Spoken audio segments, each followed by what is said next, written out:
Buenas tardes, hermanos. Un gusto saludarles.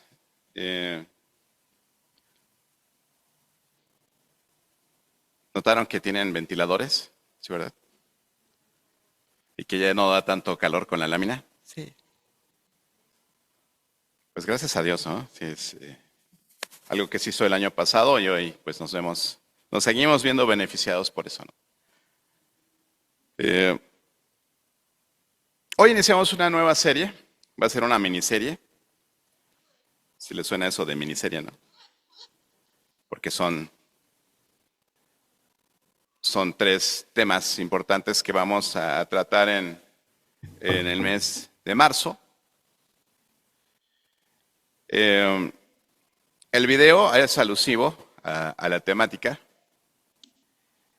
Vamos a hablar acerca de los desafíos contemporáneos del cristiano, ¿no? Aquí creo que hay varios, entonces puede ser de interés el conocer estos desafíos que actualmente tenemos enfrente, actualmente tenemos en la puerta, actualmente los tenemos en nuestra familia, actualmente los vemos en las calles, en el trabajo, en la escuela. Tenemos contacto todo el tiempo con estas situaciones. Hacemos alusión y referencia a este versículo que está en Juan, capítulo 10, versículo 10, que habla acerca del ladrón. Dice que el ladrón no viene sino para hurtar, matar y destruir. Y como siempre el Señor Jesucristo, en contraste, nos dice, yo he venido para que tengan vida y para que la tengan en abundancia. Como en toda la vida nos encontramos en una disyuntiva, nos encontramos en una Y donde podemos elegir entre lo bueno y lo malo. No sé si escucharon el devocional del día de hoy, pero hablaba acerca del discernimiento. Y precisamente cómo saber qué es bueno y qué es malo. Ya la hemos revisado como una cualidad de carácter y sería bueno que lo revisaran en algún momento para entender lo que es el discernimiento y qué herramientas tenemos para poder discernir entre lo bueno y lo malo. Cuando hablamos de bueno y malo, hablamos de ética, hablamos de moral, hablamos de términos que hoy día están un poco diluidos. El mundo está confundido entre qué está bien y qué está mal. Hemos hablado acerca de la veracidad de la Escritura. Hemos hablado acerca de la Escritura como una fuente de verdad, de Dios mismo como una fuente de verdad, Jesús como una fuente de verdad, el Espíritu Santo como una fuente de verdad.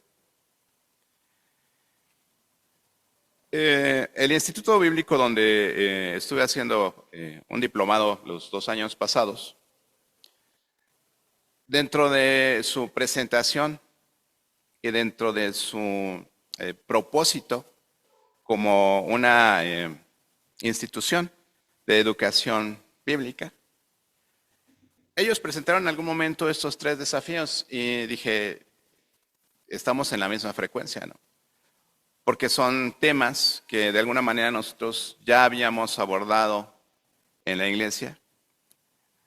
Se los he también estado spoileando, se los he estado anticipando en algunas predicaciones.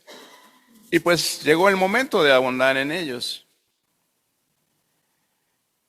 3 grandes desafíos son los que nos encontramos de frente. Pueden ser más, pero hablando del tema de como comunidad de fe, como los principios que defendemos, los valores que defendemos, enfrentamos 3 principales desafíos.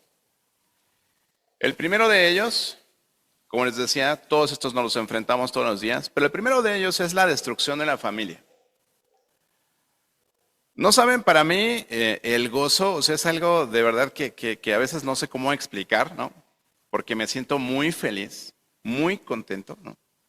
De ver aquí a Emma, de ver aquí a Belén, a Elisa, a Santiago, ¿no? A Luca, que ya está por ahí, ¿no? También.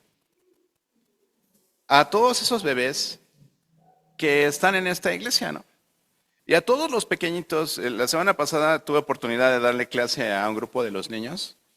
Y de verdad, qué hermoso es convivir con ellos y poder transmitirles un poco de lo que nosotros conocemos. Este primer desafío de la destrucción de la familia es lo que vamos a abordar el día de hoy. La semana próxima estaremos hablando de un tema importante que es precisamente acerca de la dilución de la ética. La dilución de la moral. Cómo se está diluyendo, cómo se está perdiendo, cómo esa línea que antes era muy visible y muy clara de decir esto es bueno y esto es malo, hoy,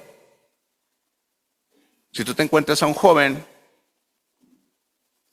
de bachillerato, de universidad, y le cuestionas sobre algunos temas de conducta, y le dices, oye, ¿eso será bueno o será malo? Quizás te diga, pues depende del punto de vista desde que lo veas, ¿no? Y resulta que ahora cada uno podemos tener nuestra propia ética y nuestra propia moral. Y cuando hablamos acerca de la verdad absoluta contenida en la Biblia, que es la palabra de Dios, podemos hablar con claridad y con certeza acerca de qué es bueno y qué es malo. Y si hay algo que tú dices, oye, ¿usar vapeador es malo? ¿No? Obviamente eso no va a estar en la Biblia, ¿no? Pero existen convicciones, principios, que obviamente nos van a poder ayudar a determinar qué es bueno y qué es malo. Pero ¿cómo lo vamos a lograr? ¿Cómo vamos a tener ese discernimiento si no conocemos a Dios? ¿Cómo lo vamos a tener si no leemos la Biblia? No. Y el último desafío al que nos estamos enfrentando, mis queridos hermanos, es el cristianismo superficial. Precisamente ese cristianismo que cree lo que otros le dicen, que cree lo que otros le predican, en donde sea, aquí mismo yo, ¿no? Podría estarles predicando algo que no es bíblico. Podría predicarles algo que no tiene un fundamento sólido. Podría estarles predicando mi propia opinión acerca de algo. Pero entonces usted tiene una Biblia con la cual usted puede buscar ese discernimiento de, oye, yo no creo que eso aplique para nosotros, los cristianos contemporáneos, ¿no? Hice un comentario en el Facebook a una publicación que hizo nuestro hermano Misael, y yo decía, bueno, ¿por qué la modernidad, entre comillas, verdad, debería afectar las cualidades de la iglesia actual? En Hechos 2 encontramos cómo era la iglesia primitiva, ¿no? Que perseveraban en la doctrina de los apóstoles, en las oraciones, en el partimiento del pan, en la comunión. O sea, ¿por qué la modernidad, entre comillas, debería afectar la forma en la que se conduce la iglesia si Dios es inmutable? Hasta donde yo he leído en mi Biblia dice que Dios es inmutable, que no cambia, ¿no? ¿Por qué debería cambiar la moral, la ética, los principios, las convicciones del cristiano contemporáneo? Esos son los 3 desafíos. Y para entrar en materia, pues hay que aclarar qué es un desafío, ¿no? Porque es bueno, pues suena bonito eso del desafío, pero ¿qué es un desafío? Un desafío, en definición del diccionario, podemos encontrar que puede ser un reto, puede ser una provocación, puede ser una incitación, y encontramos todavía más definiciones. Pero cuando tú te encuentras en tu vida cotidiana un reto, ¿a qué te lleva un reto? Un reto normalmente te lleva a competir, ¿no? A luchar por algo. Un reto te lleva a la competencia. Una provocación, ¿a qué te lleva? A reaccionar, ¿no? Si alguien te provoca, reaccionas. Y hablando acerca de una incitación, normalmente respondes. Tienes una respuesta. Pero, pastor, pues yo veo aquí 50, 60 familias pues muy felices, ¿no? Hay que ver a la mamá de Emma, todos están sonrientes, ¿no? Sobre todo las mamás nuevas, los papás nuevos están muy contentos. Habrá quien se cambió de casa y está feliz, ¿no? Habrá quien salió de una enfermedad terrible Y está contento, ¿no? La esposa más, ¿no? Pero pasó, realmente la familia está en crisis. Podemos decir que la familia está en crisis, que la familia está en riesgo de ser destruida. A mí me gusta irme a los datos duros, ¿no? A la estadística. O sea, no le voy a decir lo que yo pienso, lo que yo creo. Hay información, obviamente, de instituciones de estadística como el INEGI, hablando de México, ¿verdad? Que nos habla acerca de cómo le está yendo a las familias. Cuando hablamos de familia, hablamos de matrimonio en el esquema de Dios, ¿verdad? Hoy día, obviamente, también reconocemos diferentes configuraciones de familias, no la familia, por así decirlo, común a la que estamos acostumbrados de papá, mamá, hijos, ¿no? Les quiero pasar unos datos. Esto afortunadamente va a quedar grabado. Yo quiero que Santiago en algún día pueda sentarse y lo pueda ver en YouTube, ¿no? Que además se lo puedan poner sus papás, ¿no? Que Belén conozca quién era el pastor Hugo y que hoy estuvo hablando de la familia y que me refería a su familia también, ¿no? Estos datos datan de 2022, o sea, es una fecha muy próxima, ¿no? En 2022, en México se registraron 507,052 matrimonios y 166,766 divorcios. Esto significa que por cada 100 matrimonios, 33 se divorciaron. Esto es 1 de cada 3.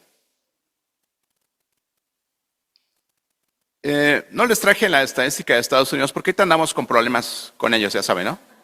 La guerra comercial y eso. Pero ellos están en el 1 a 1, hermanos. 50-50. De 100, 50 se están divorciando. Algo que les puede resultar interesante es las causas del divorcio, ¿no? Dicen, ok, bueno, en mis temas de consejería matrimonial yo les presento a los matrimonios cuáles son algunas principales causas del divorcio para que los tengan en cuenta. Pero quisiera hablarles de esta estadística.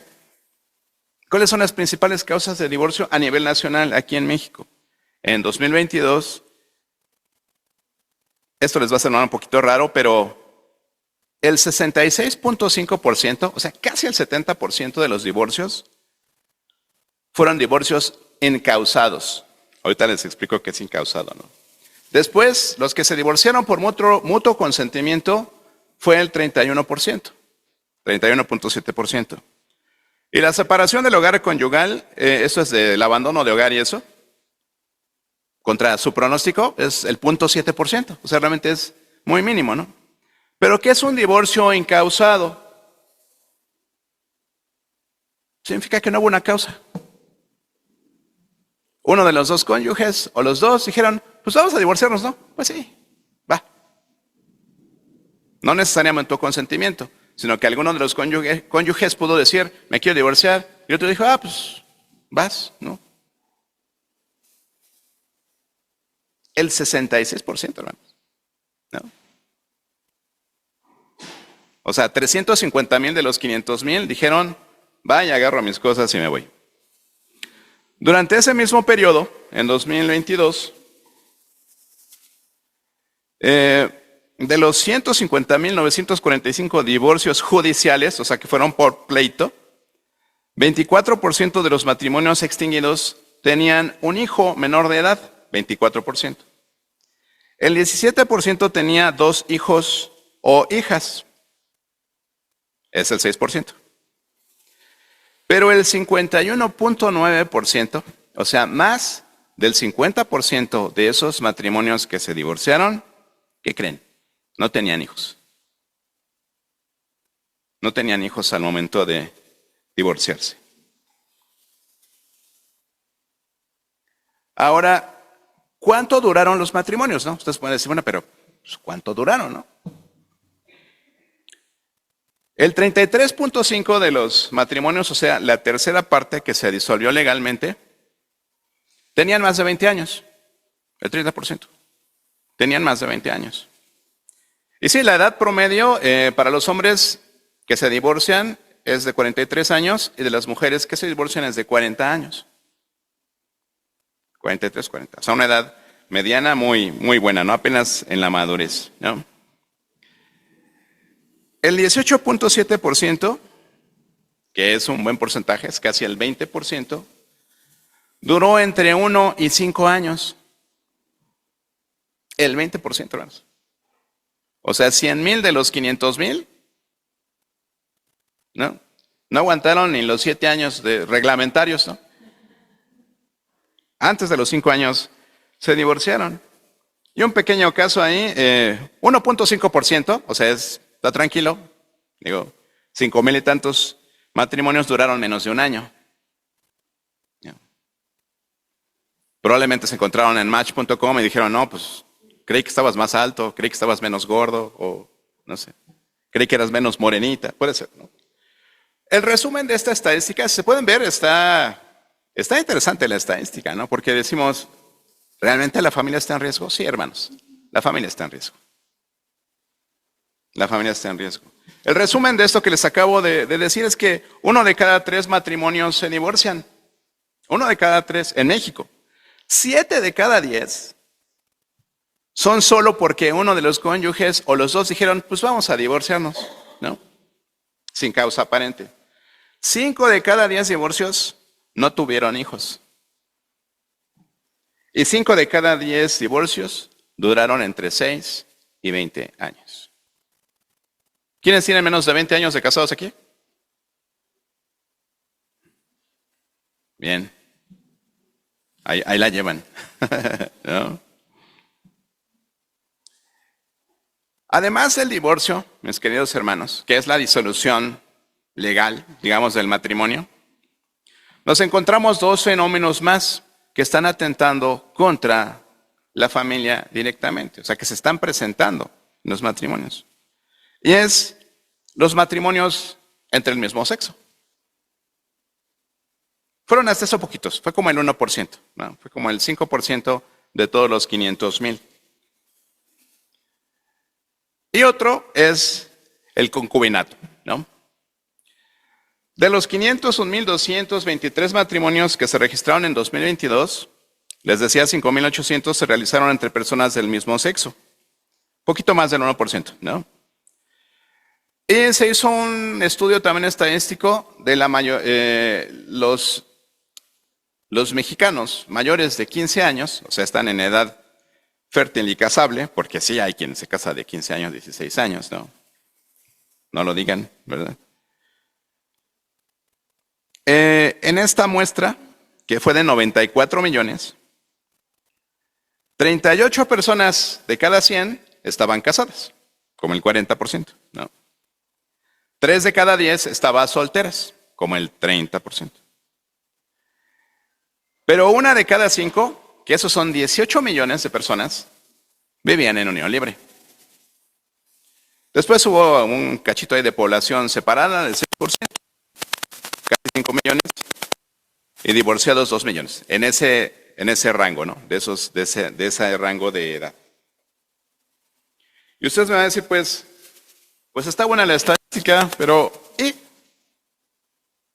por qué estos datos representarían un desafío para la comunidad cristiana?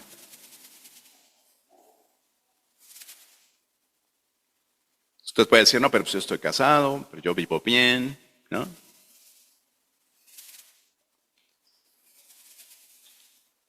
¿Acaso no somos nosotros los que fuimos llamados a ser la luz y la sal de la tierra? ¿No? Porque estos datos representan para nosotros un desafío, un reto, hasta una provocación, ¿no? Algo para reaccionar y para nosotros tomar medidas en el asunto. La respuesta es obvia, hermanos, porque para Dios es importante la familia. Porque para Dios no es bueno que el hombre esté solo. Porque para Dios es importante la procreación. Porque la bendición de Dios está sobre las personas que le obedecen y deciden casarse en vez de juntarse, etc. ¿No? Pero desafortunadamente nuestra generación cristiana, y hablo de nosotros los veteranos, no convencemos a las nuevas generaciones, hermanos. No nos convencemos de que el matrimonio es algo bueno. Y por ello es tan importante conocer la voluntad de Dios para el matrimonio. ¿Cómo fue que Dios ideó la familia? ¿Cuál fue el propósito y el orden que Dios estableció para que pudiésemos tener matrimonios exitosos, para que pudiéramos tener familias felices? Y no solamente eso, sino que como familias cristianas, ¿no?, pudiéramos impactar a la comunidad y precisamente ser un reflejo del amor de Dios a los que nos rodean. Por eso es un desafío para nosotros. Al final les mencionaré algo acerca de cómo la nación de Israel entendía ese tema de la familia, ¿no? Hoy en día la sociología, que estudia a las culturas, a los seres humanos, la psicología y demás, establecen cómo la familia es la base de la sociedad. En este caso, la familia es la base de nuestra iglesia. Estamos integrados por familias. Y si Satanás se opone a todo lo que se dice Dios, y Dios creó, ideó, ordenó la familia, obviamente el principal objetivo de Satanás es destruir la familia. Hermanos, la familia está en riesgo. Y por eso hoy invité a los jóvenes a que estuvieran con nosotros. ¿Por qué? Porque nosotros como padres, pocas veces, o quizás también nuestros padres a nosotros, o ninguna vez, ¿no?, tocamos el tema ni del noviazgo, ni del matrimonio, ni de la familia con nuestros hijos. Y hoy quise que estuvieran los jóvenes. No porque esto sea para ellos, esto es para ti, esto es para mí. Esto es para que si tú ves a tu primo, tu sobrino, tu tío, tus padres incluso, ¿no?,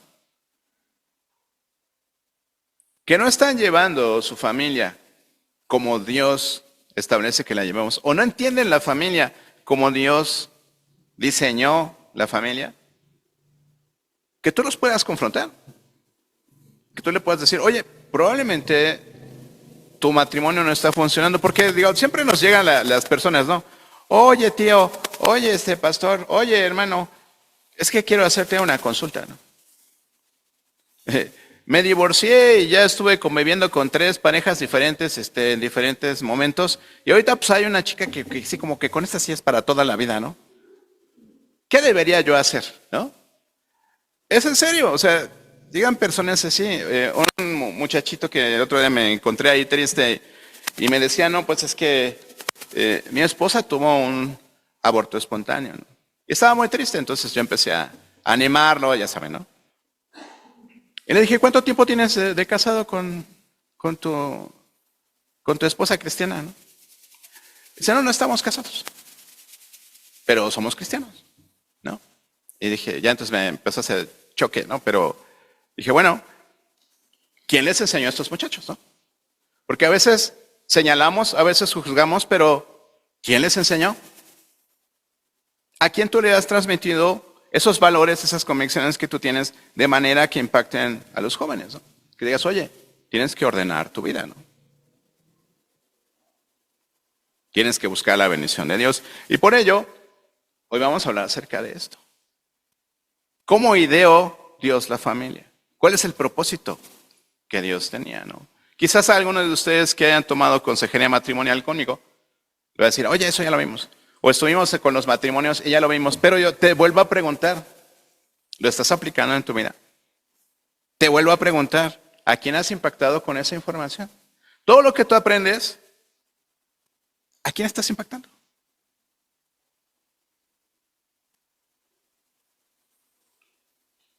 Vamos a orar para continuar, ¿sí? Padre Celestial, te damos tantas gracias, Señor, porque sabemos que hay verdad en decir, Señor, que nuestro enemigo, el diablo, anda como león rugiente buscando a quien devorar. Y principalmente está enfocado en las familias, Señor. Y más aún, en las familias cristianas. Aquellas familias que buscan obedecerte y que buscan ser de testimonio e impacto en la sociedad en donde estamos, Señor. Rogamos de tu sabiduría, rogamos Señor, del discernimiento que tú nos puedas dar para identificar estos riesgos en los que incluso nuestra propia familia puede estar expuesta, para prevenir, para controlar, para corregir, Señor, y para avanzar buscando hacer tu voluntad, Padre. Te damos gracias por este tiempo y ponemos a nuestros jóvenes, a nuestros niños, a nuestros bebés y a nuestros matrimonios, Señor, que forman parte de esta comunidad. Los ponemos delante de ti, Señor, para que tú los guardes, los protejas. Y Padre, que a través de tu palabra podamos buscar hacer tu voluntad, que es agradable y perfecta. En el nombre de Jesús. Amén.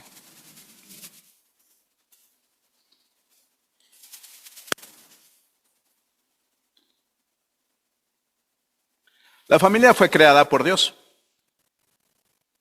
Encontramos en Génesis 1 del 27 al 28, donde dice que creó Dios al hombre a su imagen y semejanza. Imagen de Dios los creó, varón y hembra los creó y los bendijo Dios y les dijo: fructificad y multiplicaos, ¿no? Llenen la tierra, sojúzguenla, señoreen sobre los peces del mar, las aves, todas las bestias que se mueven en la tierra. Eso es lo que dice el Señor, para eso creó al hombre, ¿no? Y al declarar que será parte de la vida del hombre, ¿no? Dice, en cuanto a la mujer, cuando los une, dice: por tanto dejará el hombre a su padre y a su madre, y se unirá a su mujer, y serán una sola carne. El año pasado agotamos este versículo encontrando 4 leyes maravillosas acerca de cómo llevar un matrimonio, ¿no? 4 leyes para el matrimonio. Pero el día de hoy, de este mismo pasaje, podemos sacar 5 verdades fundamentales acerca del diseño de Dios para la familia. El hombre fue creado a la imagen de Dios. Y Dios decidió proporcionarle esa ayuda idónea. Que siempre les digo, ¿qué es idóneo? Es adecuada y de acuerdo. Es lo que encontramos en Génesis 2, 18. Pero primeramente, esta institución del matrimonio, porque es una institución, fue, en primer lugar, divinamente ordenada. Fue establecida por Dios. La unión de un hombre y una mujer creados por Dios como seres distintos, pero a la vez hechos el uno para el otro. Y es una frase trillada, ¿no? Es que somos el uno para el otro, ¿no? Y por eso nos vamos a casar. De repente es lo que dice, ¿no? Entonces, Dios creó y estableció esta familia con un diseño perfecto, en forma y funcionamiento. Un hombre y una mujer bajo las reglas y los estatutos de Dios. Ese es el diseño de Dios. En segundo lugar, encontramos que es una unión natural. La atracción de hombre a mujer, mujer, hombre, es una atracción natural. Eso es lo natural. Cuando en Génesis 2:24 el Señor dice: y serán una sola carne. Pero no se refiere exclusivamente a lo que es la relación sexual o de pareja, sino a todo el ser de cada uno de los cónyuges. Habla de cuerpo, alma, espíritu, unidos en uno solo, una sola carne. También en el diseño del Señor incluye que esto es una unión exclusiva. Dios no nos creó para ser polígamos. Con trabajos podemos con una, ¿no? Bueno. Entonces, la idea del Señor es un hombre y una mujer. Oiga, pastor, pero Salomón. Oiga, pastor, pero David. Oiga, ¿quién les dijo que ellos estuvieron bien? Ellos pecaron delante de Dios por no obedecer. Fueron uno de los principales problemas que tuvieron delante de Dios como pecado. Es una unión exclusiva. No estamos hechos para mantener varias relaciones a la vez, hermanos, sino para tener una sola. La infidelidad de algunos de los cónyuges no solamente debilita a la familia en sí, sino también a la sociedad. Y eso vamos a verlo al final cuando hablemos un poquito acerca del matrimonio cristiano como tal. Pero ese impacto que podríamos tener en la sociedad se diluye automáticamente cuando tenemos este tipo de problemas. Dice en 1 Corintios 6:16, ¿o no sabes que el que se une con una ramera es un cuerpo con ella? Porque dice, los dos serán una sola carne. Una sola carne. Otro punto de vista de la exclusividad, que son los dos son una sola entidad, que es el matrimonio, es dejar a los padres, ¿no? Es vital que la nueva pareja tenga su techo y su lecho, dicen por ahí, ¿no? Para disfrutar su libertad y su responsabilidad como la nueva familia que son. Muchas personas que llegan al consultorio de la consejería matrimonial, empieza el problema en el mismo punto. Es que vivimos con mis papás, ¿no? Y de ahí las leyendas urbanas de la suegra peligrosa y cosas así, derivan de ahí, ¿no? Desafortunadamente derivan de ahí. Y sí es cierto, hermanos. Es algo que yo creo que muchos de aquí hemos experimentado, ¿no? Y es complicado. A veces decimos, es por necesidad, ¿no? Es que no tenemos a dónde irnos. Bueno, es algo vital el poder hacerlo para reducir los problemas y las fricciones. En cuarto lugar, dentro del diseño de Dios, pensó la familia, pensó el matrimonio como una unión permanente, hermanos. Jesús dijo en Mateo 6:19 que no son ya más dos, sino una sola carne, y por tanto lo que Dios juntó, no lo separe el hombre. Que no lo separe el hombre. Es responsabilidad nuestra, mis queridos hermanos, padres, como cristianos, enseñarles a los jóvenes a seleccionar con cuidado a sus parejas. Tenemos que ser parte de sus vidas, pero si a veces ni siquiera sabemos qué carrera están estudiando, no sabemos qué camión toman, no sabemos a veces ni cómo se llama el hijo. A ver tú, Pedro, Juan, Eric, ¿no? No conocemos a nuestros hijos, no nos involucramos en sus vidas. ¿Ustedes creen que va a venir a presentarles a la novia, al novio o a Francis? No. A veces ni nos enteramos quiénes son los amigos de nuestros hijos. No sabemos quiénes son los amigos de nuestras hijas. No sabemos con quiénes salen. No los conocemos. No conocemos las familias de sus amigos. Qué importante es. No, es que ya están grandes, ya ellos deciden. Mientras vivan bajo tu techo, están bajo tus reglas. Y sería importante, digo, si ya saliste 20 veces con Jacinto, oye, pues yo quiero conocer a Jacinto, ¿no? O con Jacinta, pues preséntamela porque quiero conocerla, ¿no? O dónde vive, cómo vive, quién es, ¿no? Entonces, nosotros tenemos todavía esa responsabilidad con nuestros hijos para garantizarles precisamente una unión duradera e íntegra y que no caigan en ese 1.5% de los que se divorciaron antes de un año de casarse. Digo, antes de cumplir un año de casados, ¿no? Entonces, necesitamos transmitir esta información. Como quinto punto en el diseño de Dios, encontramos que el matrimonio, que la familia es una unión espiritual. No podemos dejar de mencionar que en nuestra cosmovisión, en nuestra forma de pensar, nuestra ética cristiana, la base de un matrimonio sólido es el amor. Por supuesto que es importante. Pero no solo la atracción física o sexual, hermanos, sino la identificación, la afinidad en el tema espiritual. ¿Por qué? El apóstol Pablo lo decía, ¿no? No se casen, van a tener problemas, ¿no? Mejor no se casen, quédense así solteros porque así sirven mejor al Señor, ¿no? No se casen, pero si se casan, bueno, sepan que van a tener problemas. Va a haber conflictos. Y ya hemos hablado acerca de nuestra constitución, de nuestro reglamento de tránsito, cómo te convenzo que estás mal, a quién vamos a ir a ver para que sea el referee en nuestro conflicto si no tenemos una autoridad en común. Cuando es tu palabra contra la mía, cuando es tus costumbres, cuando es tu cultura contra la mía, ¿cómo te convenzo de que estás haciendo mal?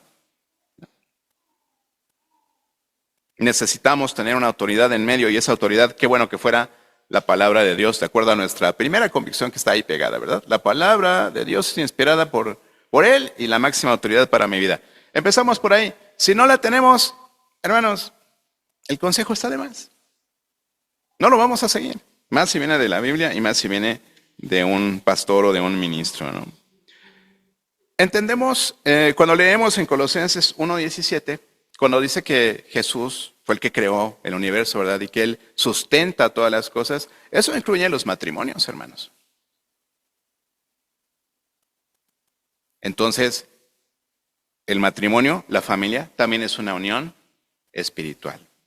Ese es el diseño de Dios para la familia. Es una institución divinamente ordenada, una unión natural, una unión exclusiva, una unión permanente, una unión espiritual. Ahora, ¿con qué propósito se le ocurrió la gran idea a Dios de la familia? ¿No? Es algo que hemos insistido mucho en diferentes espacios con los jóvenes y con ustedes también, hermanos adultos, no papás. ¿Sí? Que la principal causa de suicidio en los jóvenes en Estados Unidos, que es la última estadística que tengo, tiene que ver con la baja autoestima. Tiene que ver con el no sirvo para nada. Tiene que ver con el, pues no sé qué hacer, no sé para dónde voy. No sé qué voy a estudiar, no sé qué voy a hacer después de eso, no tengo un propósito en mi vida, nadie me quiere, no sirvo, bye. Se acabó. Una generación sin propósito, hermanos. No saben para dónde van. Tuvimos una difícil situación en la semana. Una persona muy cercana a nosotros perdió a un hijo. El chico se suicidó. Poquito más de 30 años. Adicto. ¿No? Tuvo una diferencia con su pareja, una situación ahí. Y para no sentir, ¿no? Acudió de nuevo a su solución. Y falleció por una sobredosis. Esto no está pasando en Estados Unidos, hermanos. Está pasando aquí, en México, en la colonia cercana, al lado, tus vecinos. Porque los jóvenes no tienen un propósito, no tienen una meta en la vida, no saben para dónde van.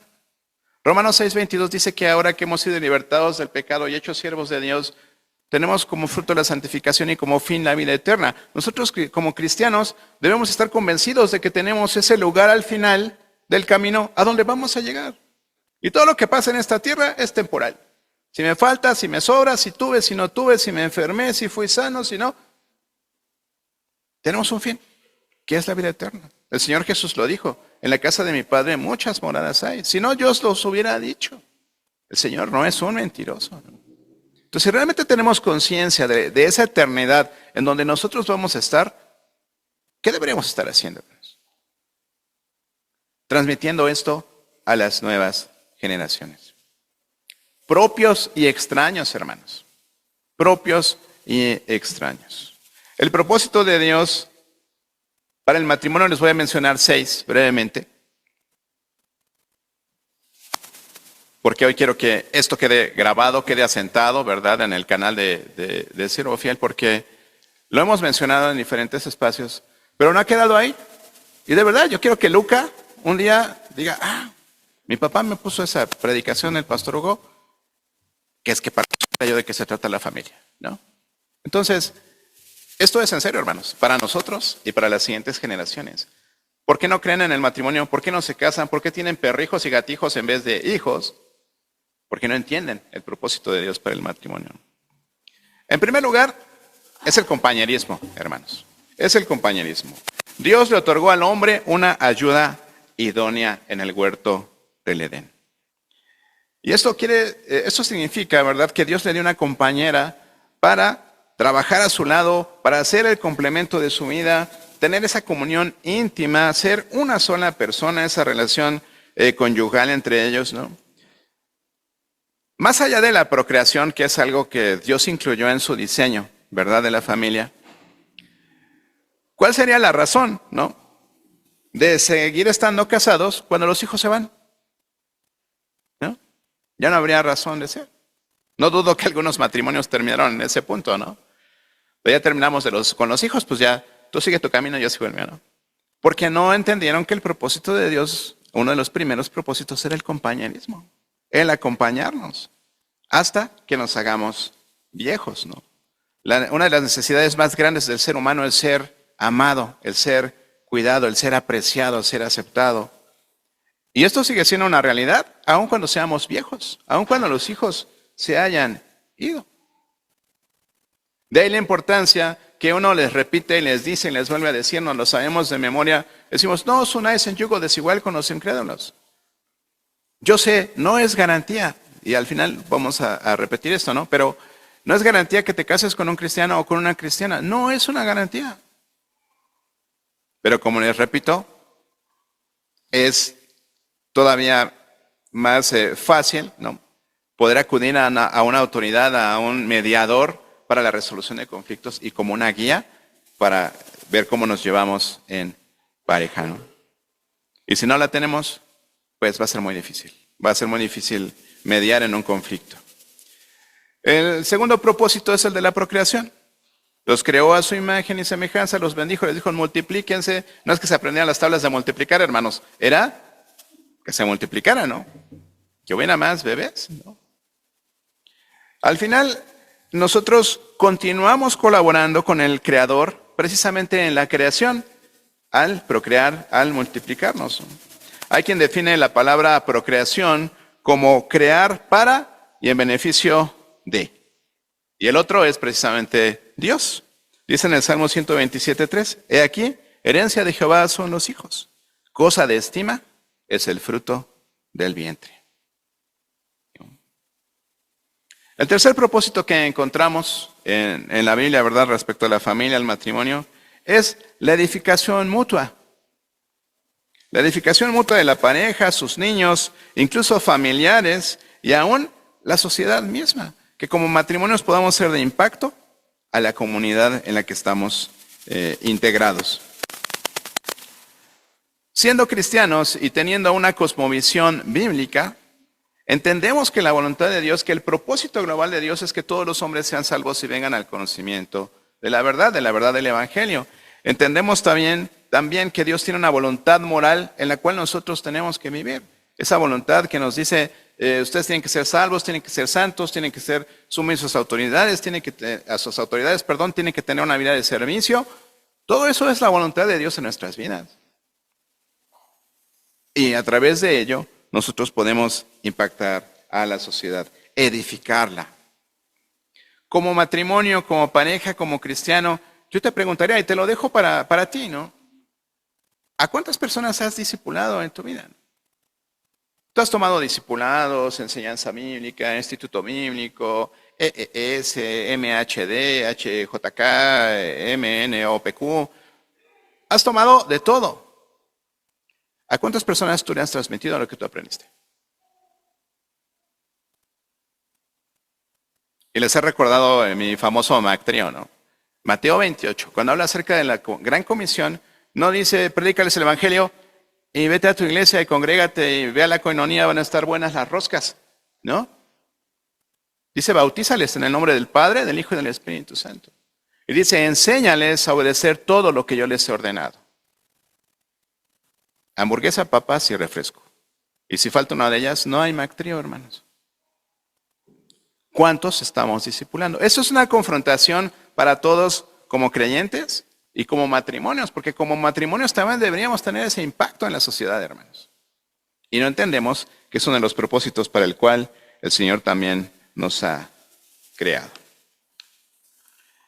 Un cuarto propósito es este mismo, ¿no? Es la propagación de la fe. Cuando vemos a Pablo hablando a las iglesias en sus cartas, encontramos la casa de Loida, la casa de Juanito, de Pánfilo, las iglesias estaban en casas, hermanos. Las familias se encargaban de la propagación de la fe. No era la iglesia Siervo Fiel, la iglesia del Calvario, la PIB, no. Eran las casas de los hermanos donde se reunían. Entonces, la familia es ese instrumento también para la propagación de la fe. Pablo hablaba de esas iglesias en las casas de los creyentes. Encontramos ahí también un propósito para la familia, ¿no? Un quinto propósito es preventivo. ¿Preventivo en qué sentido? Que el matrimonio es el que es la instancia, ¿verdad? Esa institución divina que provee el vehículo natural para el control de las pasiones, ¿no? El tema de la sexualidad, de los impulsos sexuales. Es algo natural, está en el diseño de Dios ese impulso natural, pero Dios establece, la familia establece el matrimonio para vivirlo de una manera ordenada, Es algo de lo que mencionaba Pablo, ¿no? Si ustedes no se pueden abstener como yo, porque él tenía el don de abstinencia, ¿verdad? Pues entonces, pues cásense y cada mujer tenga su propio marido y cada marido tenga su mujer, ¿no? Pero Pablo reconoce, ¿verdad?, que el sexo sí efectivamente tiene una función particular en el matrimonio, ¿no? Y llega a ser, pues, esa expresión del amor en la pareja. Pero hay un autor que se llama Ernest White, que anoté por aquí una frase de él, dice que el matrimonio sirve para quienes se han entregado a sí mismos en casamiento, ¿no? y evitar que los deseos se conviertan en concupiscencia. El matrimonio es la forma divinamente diseñada para la más legítima y satisfactoria expresión de los deseos sexuales. Ahí está, ¿no? Ahí está. Y el último propósito es precisamente de lo que estamos hablando, hermanos. Es prevenir la disolución de la sociedad. Y es lo que les quería comentar respecto al pueblo de Israel. Ellos tienen una palabra que se llama mishpacha, ¿no? Que la utilizan para referirse a la familia, a la unidad familiar.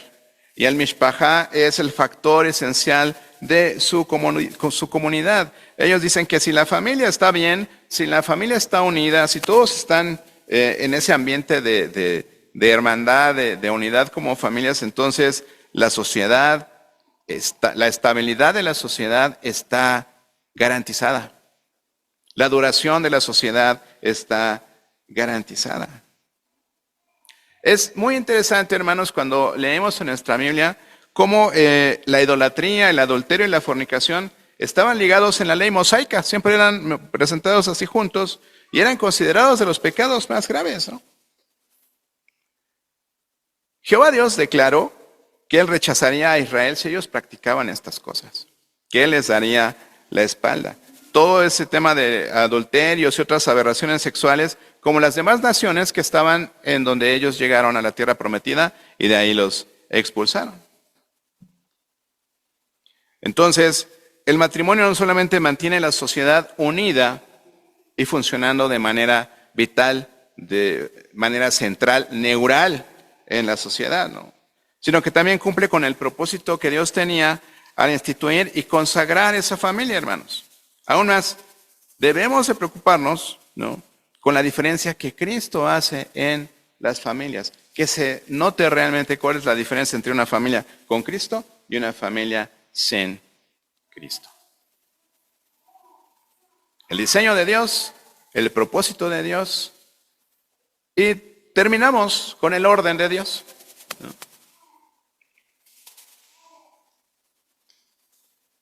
Efesios 5, del 21 al 33. Ustedes lo pueden leer en su casa, lo hemos repasado muchas veces. Y habla precisamente acerca del orden de Dios, ¿no? Salmo 111, 10, yo sé que probablemente ya lo has memorizado, dice precisamente que el temor de Jehová es el principio de la sabiduría. El temor a Dios, ese temor reverente, ese temor a faltarle a Dios, a infringir sus mandamientos, ese es el temor de Jehová. Es tenerle respeto, tener reverencia, ¿no?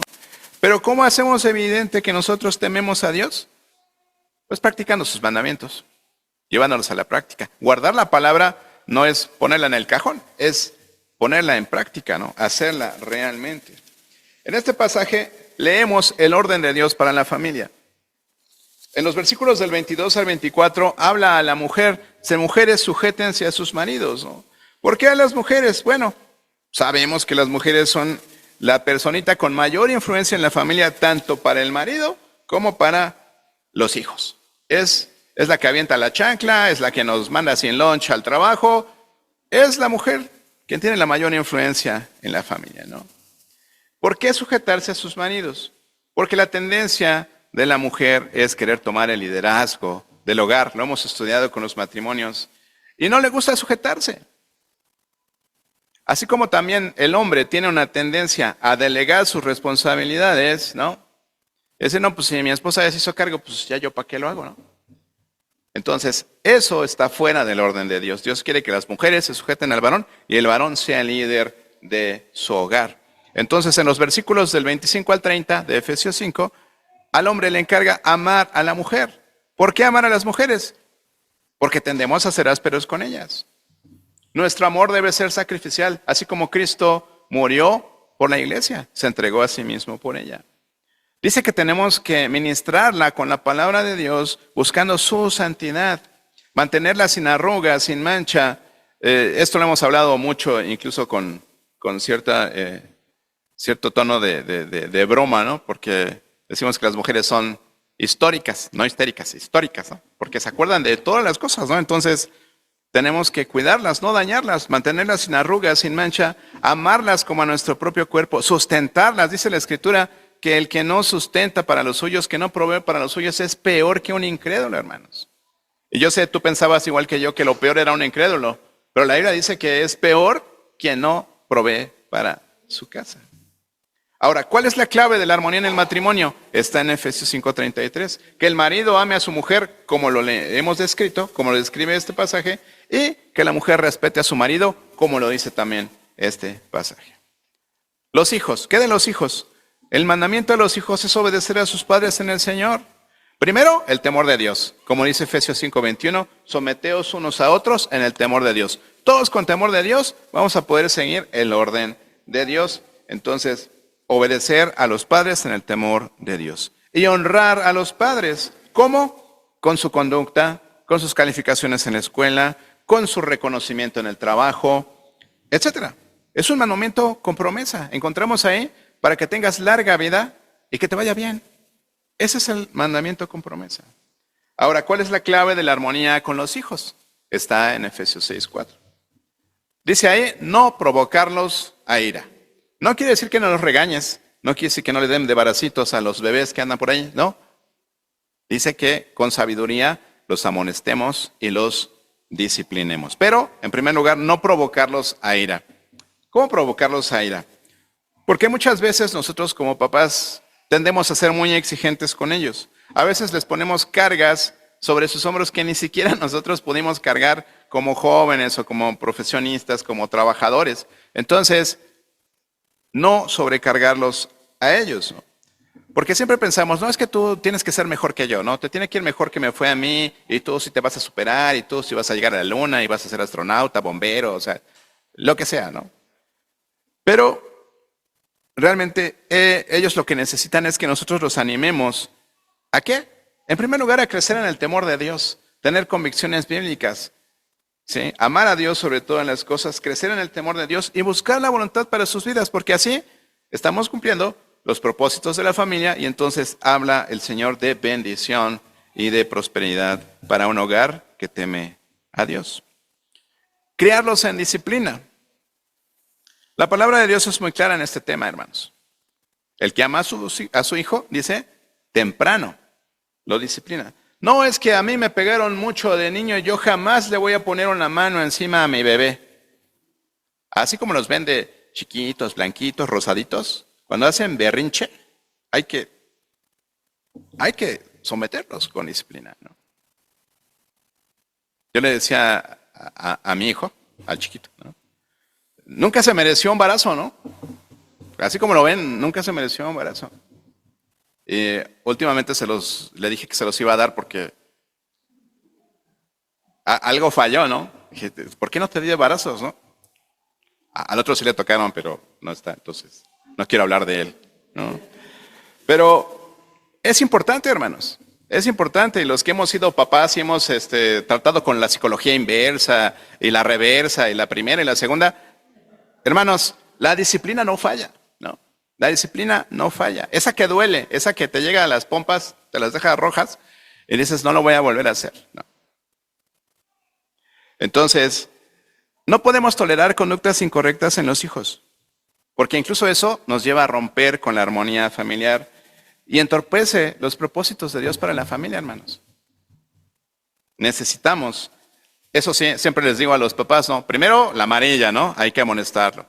Pero no lo amenaces. Si lo vuelves a hacer, ahora sí te voy a dar. Y si lo vuelves a hacer, ahora sí te lo voy a dar. Y nunca se lo das, ¿no? Hay que cumplirles. Hay que cumplirles. Porque si no, nos toman la medida, nos manipulan y entonces ya eso es relajo, hermanos, es cotorreo, ¿no?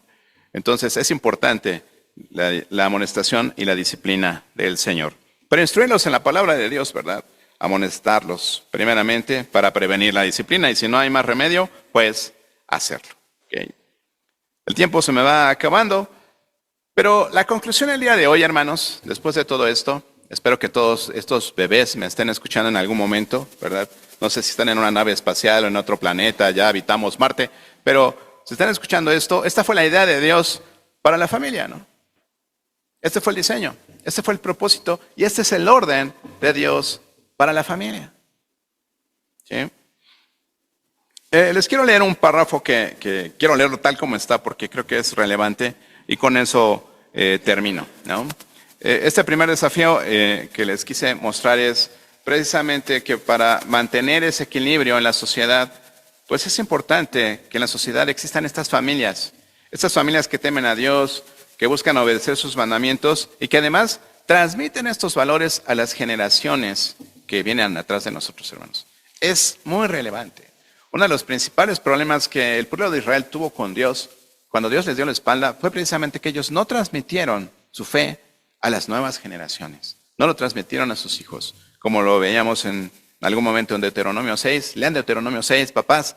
Dios nos quiere ahí educando a nuestros hijos y a nuestros nietos incluso. Es un parrafito que dice el hogar cristiano.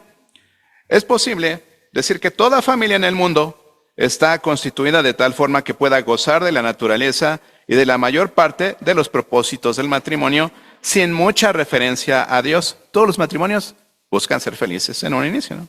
Es cierto, porque la familia es una realidad universal, pero esto no ha de promover un punto de vista secular en cuanto al matrimonio, sino el que reconoce que la naturaleza de la familia viene desde la creación. El hogar cristiano es un elemento redentor en la sociedad porque es el lugar donde Cristo debe y puede manifestar su extra, especialmente en la vida familiar, o sea, en sus relaciones y en sus interrelaciones. En la relación con Cristo, la pareja puede aprender cómo responder en sumisión voluntaria y agradable a su Señor. Esto los prepara para someterse el uno al otro. En conocer a Cristo, uno comprende el gran misterio de conocer a uno que de veras le ama. Esto le capacita para expresar un amor no fingido hacia otros. Lo que uno ha recibido de Cristo como perdón, estímulos, aprecio, esperanza y gozo, debe y puede ser reflejado en sus relaciones cotidianas, comenzando dentro de su propia casa. Así hay una dimensión extra, de mayor profundidad y potencialidad cuando la familia está fundada en Jesucristo. Las funciones naturales de compañerismo, unidad sexual y edificación están ampliadas al máximo cuando la pareja está relacionada amorosamente con Cristo como su Señor y Salvador. En realidad es en Cristo que el máximo del ser humano se cumple. Esto es verdad también en la experiencia familiar. De poner en práctica el cristianismo en las relaciones más íntimas del matrimonio y en el trato familiar, es de esperar que se vean los beneficios de mayor estabilidad, gozo y propósito en la vida, comprensión y capacidad para realizar los papeles que Dios diseñó para nosotros desde el principio. Vamos a ponernos de pie y vamos a orar, hermanos. Los dejo con este desafío, los dejo con este reto. Hablen de ello con sus hijos, expóngalos a la palabra de Dios, expóngalos a la presencia de Dios, hermanos. Vamos a orar. Amado Dios, te damos tantas gracias por la claridad de tu palabra, Señor, y por la enseñanza tan detallada que encontramos en ella para entender, Señor, cuál fue tu idea al diseñar la familia, entender, Padre, también cuál fue tu propósito para crearla y, por supuesto, Señor, conocer el orden que tú estableciste para que la familia pueda funcionar de acuerdo a tu diseño y propósito originales. Te damos gracias por ello, gracias por tu palabra, Señor, gracias por cada familia representada aquí, Señor, y que este mensaje, que esta información que ha sido transmitida el día de hoy, Padre, pueda servir para animar a nuestras familias, no solamente a vivir de acuerdo a tu diseño, a tu propósito y a tu orden, sino también poder transmitirlo a las nuevas generaciones, poder transmitirlo a nuestros familiares, a las personas, Señor, que vemos con tanta dificultad en sus familias, porque, Señor, sabemos que la destrucción de la familia es una realidad. Vemos cómo Satanás se ha infiltrado de diferentes formas y cómo ha estado destruyendo esos lazos internos de las relaciones familiares, Señor. Te pedimos tu protección sobre nuestras familias, sobre las familias de nuestros hijos, sobre las familias de nuestros nietos, Señor, sobre las familias de estos bebés, Padre, que tú hoy nos das oportunidad de gozarnos con sus padres porque están aquí presentes. Señor, que cada familia, que cada pareja, Señor, busque estar en orden delante de ti para bendición de estos pequeños y para bendición de la sociedad en general y de las generaciones futuras. Te damos gracias y te pedimos todo esto en el nombre de Jesús. Amén.